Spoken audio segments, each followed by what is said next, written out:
Hey, it's your guy Tyrrell back with the InnerViews. In today's video, we're going to briefly break down how Lampard's decision to move to a three-man backline was enough to help Chelsea defeat Spurs with their first half performance. But before we do that, don't forget to give our video a thumbs up if you do enjoy it. The bell below does give you daily notifications regarding our organic, unfiltered soccer/football analysis. And don't forget to subscribe to our channel on our road to 2K subscribers. But now when we do look at the board, like I said, we do have Chelsea in more of a 3-4-2-1 against Spurs' 4-2-3-1, and one of the key things here was based on the fact that Chelsea switched their system, reintroducing Marcos Alonso into the starting lineup with him and Azpilicueta playing very high. And it's also key to note that they had Willian and Mason Mount in positions that allow them to cut in to possibly make runs in beyond the Spurs defense. But when we do look at it, and we saw Chelsea from the offset, they were looking to press high, looking to force Spurs into mistakes, and really putting some pressure on the Spurs midfield to create from deeper positions.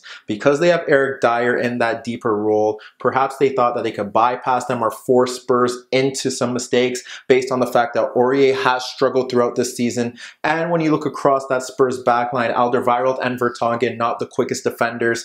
And then you have Davinson Sanchez, who is renowned for making mistakes. So when you look at how they pressed, we did see Abraham step to Alderweireld. We had Willian stepping into the path of Davinson Sanchez, Mason Mount closing down Vertonghen, and with that being said, then we saw Marcos Alonso stepping forward to Aurier. That did leave Dyer free in midfield, but they couldn't get passes out to them. And sometimes when we did see the ball shift away from Vertonghen's side, we would see Chelsea continue their pressing in the same manner, and then we would see Mason Mount shift over to ensure that Dyer was pressed. So when you really look at it, Spurs weren't allowed time on the ball to play balls over the top into the path of Kane, Son, or Lucas possibly trying to spin in behind.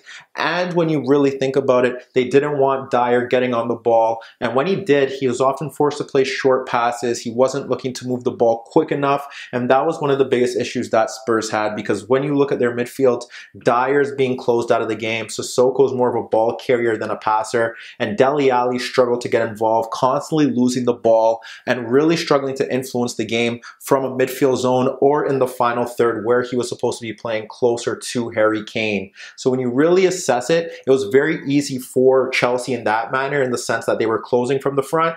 And when you look at how Spurs did create their chances, a lot of it stemmed from long balls over the top.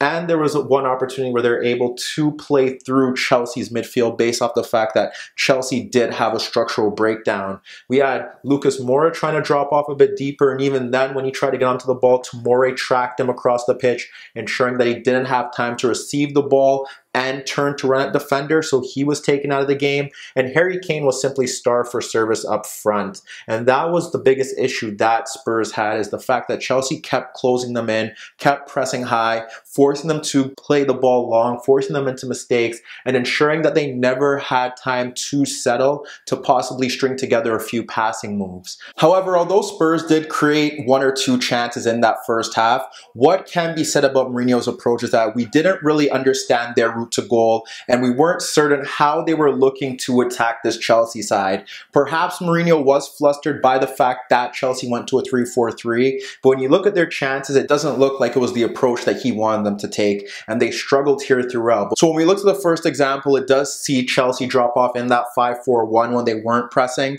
and it was a rare time when Dyer had time and space to get on the ball, and he was able to wrap the ball around Mount into the path of Aurier, which did ignite Alonso. And Aurier, who was closed down by Alonso, was able to cut in on Alonso and Willian tracking back to find Sissoko free in midfield, based off the fact that Lucas did drop off into midfield and dragged out Kovacic out into the wider role. What ends up happening there is that Sissoko runs at Tomori before sliding the ball out to Lucas ahead of Kovacic.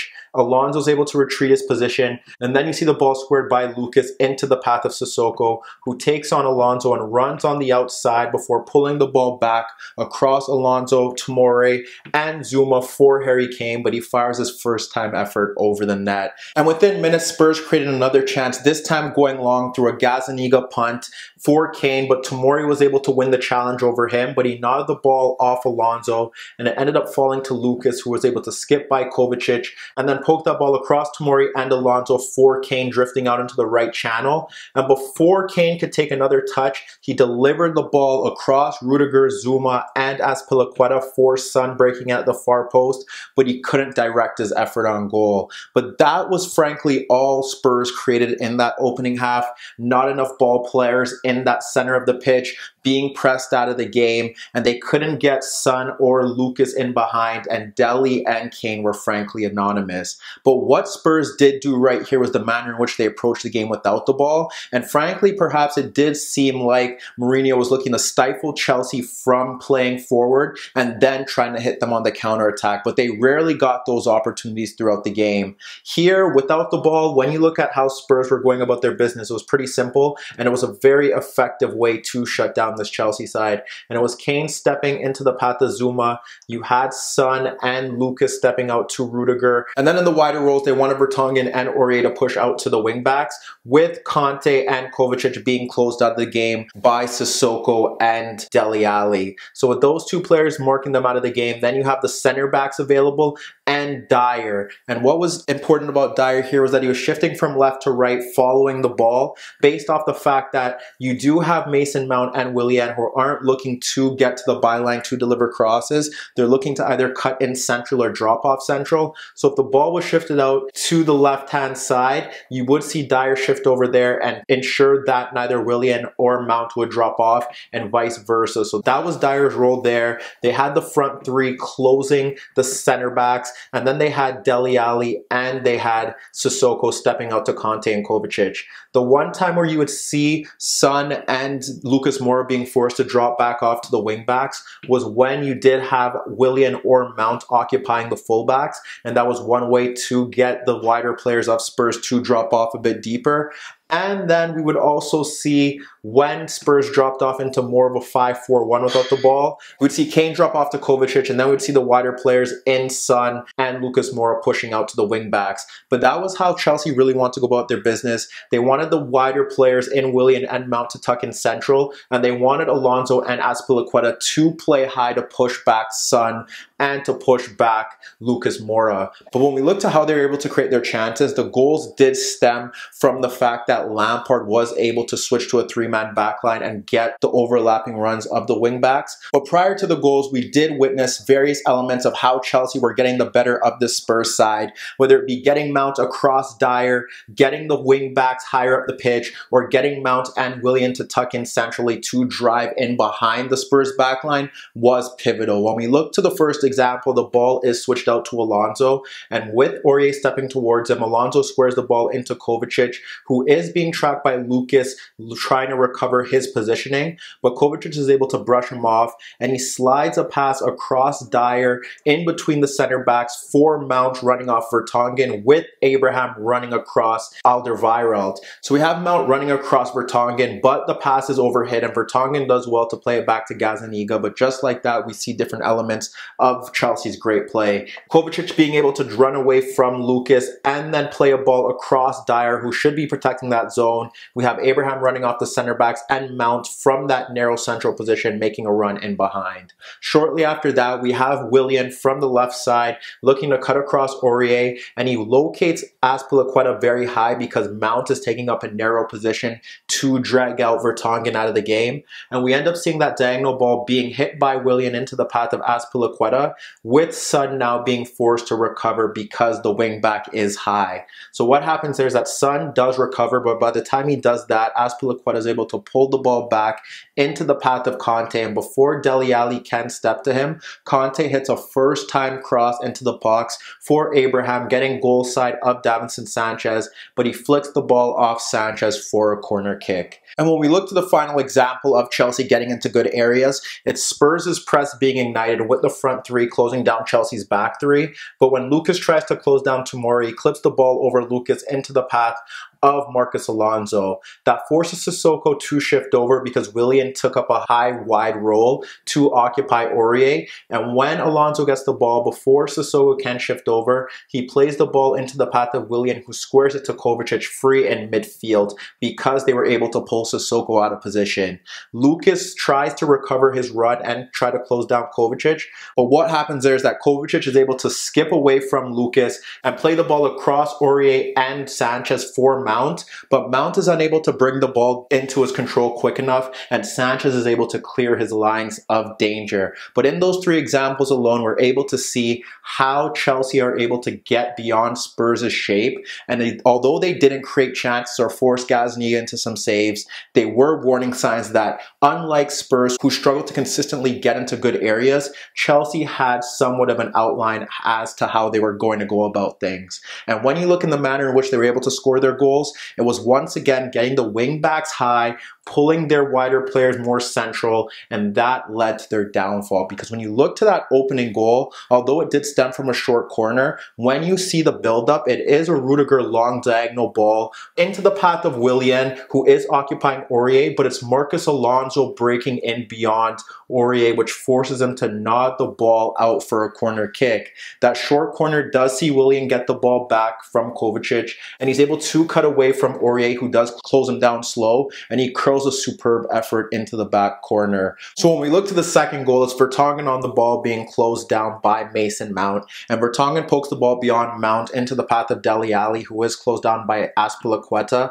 Azpilicueta slides in to poke the ball into the path of Conte, and Conte is able to skip past Dele Alli and square the ball into the path of Willian just ahead of Davinson Sanchez in a narrow roll. What we see to Willian's left is Marcos Alonso making an overlapping run beyond Serge Aurier, and Willian now scoops the ball over Aurier and Sanchez into the path of Marcos Alonso.